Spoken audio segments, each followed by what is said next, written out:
Hello. So now we're going to do the fluffy tail tutorial. Isn't this adorable? I just love it. It's my bee tail or my Hufflepuff tail. Love it. So it definitely goes great with our tails and tails theme. So what it takes is first we have 9 strands of your base color, which is a little past my reach over here. I'll show you how to put on. So 9 strands of your base color, and then you will braid that. That's why there's a multiple of 3. And then you tie a knot at the end, which you see my knot is hidden up in there in my fluff and even fluffed out a little bit. So just give that a shake. Ooh, I love it. It's so soft. So you'll do that first, and then you'll get groups of 50 of the small strands like this, and you will attach them into the braid, and I'll show you how to do that here in a little bit, and then work your way down. Now, if you're doing a stripy tail like this, then it's good to use your groups of 50. That's kind of what I did, is 50, 50, 50, 50, and then that is the tail that's left over at the end. So on the stripy ones, it might look better to snip that if you wanted to. You sure could. Or and you can make your stripes thinner by going, split your groups of 50 to 25, 25. However you want to do it. It's your tail, you get to do it. We also have some funky variegated colors. You could just do it all one color and you just get the 50, 100, 50, you get the 200 pieces and plus your base. So this one I did stripy. The next one I'm going to do solid with a white tail like a fox, like orange all the way down until white at the end here. So that's the one I'm going to show you. Also, you'll get the choice of either putting it on a clip like this, so you can like clip that right onto your shirt and wear a little tail, or you can put it on a little lobster clasp like this, and then you can hook it on your bag, your backpack, your purse, whatever you'd like. So this tutorial we're doing today is this one. So I'm going to pause for a moment and get everything laid out so you can see how it goes. All right. We are back, and I have you looking down at my work surface so you can see all that we need. You need one piece of duct tape because it holds nice and strong to be able to hold your clasp in place while you braid. So, and I just had some purple duct tape sitting around. That's what I use. But I'm going to set that to the side for a moment because before you tape it down, you want to get your strands all put on to your nice little thing here. So, all right. So you're going to take your 9 strands and line them up so they're basically even. It's okay if it's a little bit uneven. Also, you do need to think about what kind of tail you're doing. If you're doing a stripy tail and you want the end color to be like this. So for this one, I did yellow as my base color because then that was my end color. If you're wanting to do like the one I'm doing now where it's a fox and I want just white on the end, well then I need to use the white as my base color because that's what will be on the end. So you need to think about that. You wouldn't want to do it opposite and they say, oh, I'm going to do a fox and then do an orange base. And then you think, oh, wait, fox tail has a white tip or wolf tail has a white tip. Then you need to make sure that if you want your tip to be white, then do that. And then I bring my ends together. So you have all of them looped like this. And let's see here. Sorry. Actually, you're going to do them one at a time like that, now that I did that. Okay, so I grab one, folding it in half, and then you're going to do a lark side knot, which you're going to be using this knot a lot through this process. So you take that loop at the end, and you stick it through the loop there, like that. Then you have this over your finger, and I'm going to pull my tails through that loop. I'm going to repeat that with all 9 of my strands. All 9 strands. Take the loop, stick it through the loop on your clasp. So you have this hole there. I'm going to pull all the tail, or just those 2 tails, sorry, not all of them, through that loop. And you see, we tighten it up and it makes this little knot there. And that's how they hang on to there. So I'm going to do that with all of them. All right, I've got 1 left to put on there. So I will bring my ends together. Find that middle loop, here it is, and stick it right there. Now that's getting pretty full, it's filling the whole thing up, so I might just scrunch it down a little bit to make space to put this last one in.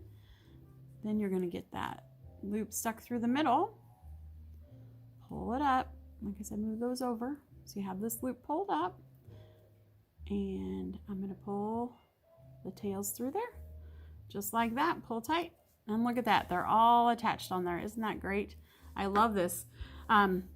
when you use this clasp, it's a lot wider at the top, so you end up having to go back in and put a few extra pieces at the top there, just to fill it in so it isn't bare wire sticking out, which also makes your top stripe a little longer than the others, but it looks great.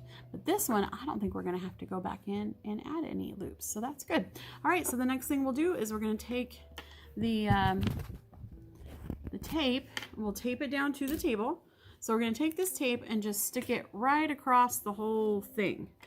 I'm sorry, I'm going to scoot it up, but you won't see that. Anyway, so I'm going to right across the whole metal piece. I'll get it taped down because you want it to be firm when you go to pull against it. So see, I just taped right across the whole clasp part.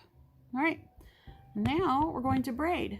So what you will do is you have 9 strands here, and to braid you need 3 pieces. So we're going to just go down across the line and grab 1, 2, 3 strands. Let's see here. 1, 2, 3. Of course, it's 9 by times 2, I should say.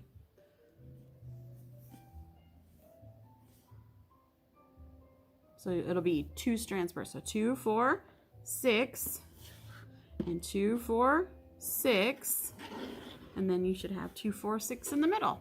Now we have our 3 different sections ready to braid, and I'm just going to braid. And you don't need to pull really hard over that. And I know you can't see the top of my braid, and your braid doesn't even need to be really, really tight, but you're going to be working into it, so you do want it to be somewhat tight. So not super loose, but you don't have to like really scrunch it on there. See how I'm going? Trying to go slowly. This will be fun for us to practice braiding, huh? And you want to braid all the way down as far as you can, because you will end up with some of your strings are a little, shorter than others. So keep just going as far as you can until the strands get too short and won't fit into the braid. So there we go. Just a nice, even, semi-tight braid. And you want to go as far down as possible. Because believe me, we'll have plenty of tail hanging down, but you want to get it up as high as you can because of the way we tie it. Now, I've got it down to where almost all the way to the end, which that's a good one. You want to try to get all the way to the end. And I can feel that my braid is tighter at the end than it is at the top, but not too much. But you want to try to keep that consistent. Like I said, you're going to be working into the braid. So now you're going to just do an overhand knot over the braid, stick that tail through, and then I want you to just pull tight and pull it down to the end of the braid, because really you want the knot to be just the strings, but if it has a little of the braid in it, that's okay.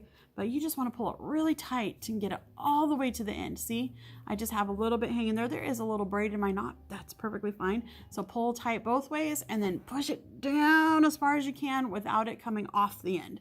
So I like to give it a real hard pull on that part. Okay, now you're done with that part. You're ready to pick up the duct tape. So you can see how I just had it taped over just the clasp, and remove the duct tape and get it out of your way because you don't need that now. Okay, now we're going to start putting on the pieces. And as you can see here, I'll pull them into my workspace area better so you can see. I have them already portioned out into my 50. There's 200 pieces of string here, and I have them in 50 sections. 50, 100, 150, 200, like that. Okay, so I'm going to start, like I said, I want mine to be like a foxtail with white at the end. So it's mostly orange. So what you need is a small hook like this one. If I can get a hold of it. Just a small hook that you can hook on those little strings with. And you're just gonna start working over the strands. And I like to do like 2 at a time, 2 strands together. So you put your hook through there. Then you find the middle, so it's just like what we did before, only on a smaller scale. So there we have, and that's why we're using the little hook to make it easier instead of just our fingers. So we have the loop through. Now we're going to hook those 2 tails and pull them through that loop, and then give it a tug. Just give it a tug. And we are going to cover the whole thing like that. So it will take a little time to do this one, but I like to make sure that I'm mixing it up where I'm getting my loops from. So I just did those 2 loops, and now and I like to work around. so that I keep it going even all the way around. Okay, then put that on there, pull it through the 2 I just went under. I've gone under 3 sometimes as well, but usually 2 is what I try to go under. It just gives it a nice stiff base without being too thick. If you get it too thick, then it doesn't, your little knot doesn't want to stay. So there I have my loop, pull my tails through that loop, give it a tug, and I'll just keep doing that, working my way around. So this one, I'm going to take one of the ones I was just on and then a different loop, so that I want to get it all the way full, so that when I'm ready to brush it out, it's a really full tail. Okay, so then I'm going to just keep doing that, right, rotating and keep going all the way around doing that. I'm going to grab another 2. So there, I'm under 2 loops right there, 2 strands. I'm going to find the middle of that one, pull it through underneath. I have my loop up, pull my tails through, and then give it a nice tug. And don't pull too hard, because you don't want to pull your braid apart. And as you go, your braid is going to get firmer because you're putting more stuff into it. So there I went under. And I try not to split strands, because sometimes the hook you use wants to split the strand, but don't. Go completely under 2 of them. Okay, lay that halfway on there, pull through under those strands, and then the ends through the loop, and give a nice little tug, a snug tug. And you see I keep turning it. I'm going around and around so that I'm covering all the sides evenly, and then I'll work my way down the tail that way, just going around and around and around. So I'll keep doing this one. Pull that loop up and pull my tails through and give it a tug. And then I'm going to go to the next spot. Under 2 strands, find the middle of my little bitty string. There's the loop. Pull the tails through and give it a tug, snug. Snug tug. There we go. I said that backwards. There's 2. Yeah.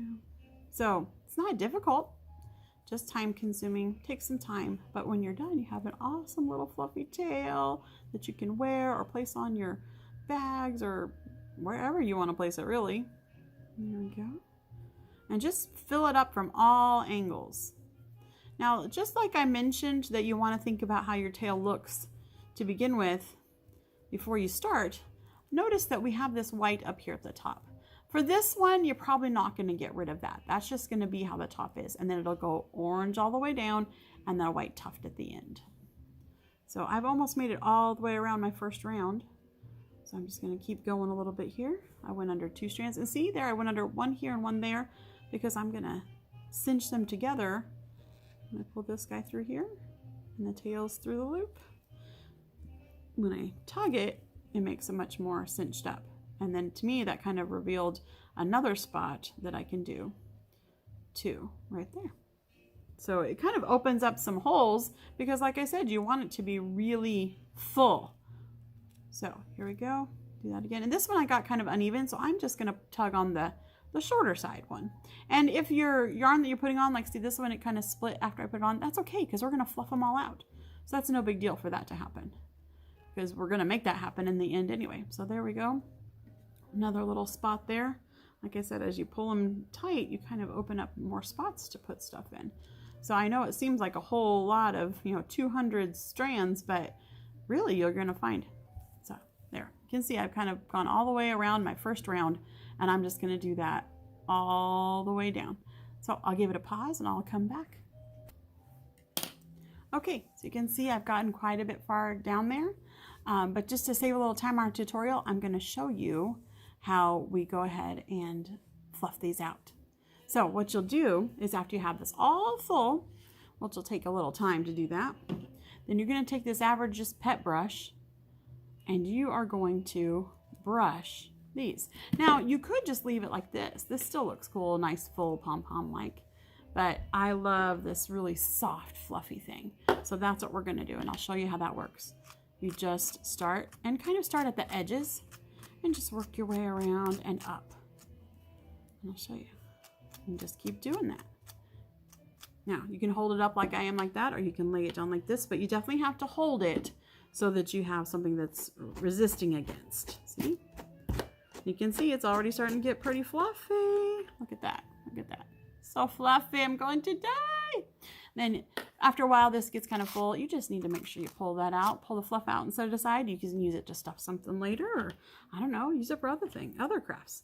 So I don't know. I like to hold it up, I guess. I like the way the motion goes for that.